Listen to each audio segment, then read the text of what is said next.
જય દ્વારકાધીશ, જય શ્રી રામ। તો આજે આપણે વાડ હારી કરવા જવાનું છે, કેમ કે માલ બહુ ગળી જાય છે। આપણે કીધું તો બીજા વ્લોગમાં, પહેલા વ્લોગમાં કીધું તો બીજો વ્લોગ આપણે વાડનો બનાવવાનો છે, તો આપણે વ્લોગ બનાવવા આવી ગયા છીએ। આ તમને ખબર છે કે આ વાડી આપણે બતાવી હતી, તો આપણે વાડ હારી કરવાની છે। તો તમે હું આયુષભાઈ કહેવા માંગો છો? જય દ્વારકાધીશ, જય માતાજી। અમે આવી ગયા છીએ આજે વાડ હારી કરવા। વાડમાં બહુ ગાઉને આવી ગયેલા છે, એટલે જાજુ આપણે કામ કરવાનું છે આજે। તો આપણે જઈએ છીએ આજે, ને અમારા પ્રદીપભાઈ ને નયનભાઈ અહીંયા આવેલા છે, જોવો। તો હું કહેવા માંગો છો કન્ટેન્ટ ને?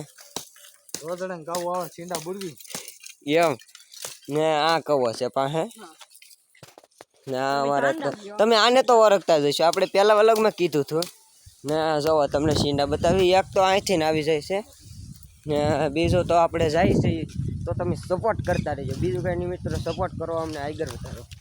એક તો અહીંયા જોવો મિત્રો, અહીંથી ચારસો પગ આવે છે, શું કેવું? ગાઉ બહુ ગળી જાય છે। અહીંથી ગાઉ જાય છે, ઓઇલ પાકું છે, તમને નાખીને બતાવી।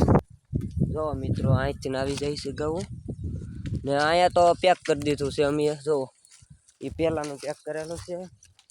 તો મિત્રો આજે તો ઝાઝુ બહુ કામ છે, એટલે આમાં ઘઉં આવી જાય છે ને હાથ પડી જાય આપણે આજે, તો હાથ પડી જાય મિત્રો।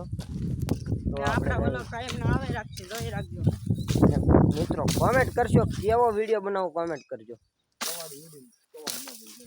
ને હાલ જો બહુ મોટો કવો છે જો। તો મિત્રો વ્લોગ અહીંયા પૂરો કરી દઈશ। જય દ્વારકાધીશ ને જય શ્રી રામ। જય દ્વારકાધીશ ને જય માતાજી। વ્લોગ આપણે અહીંયા પૂરો કરી। રામે રામ।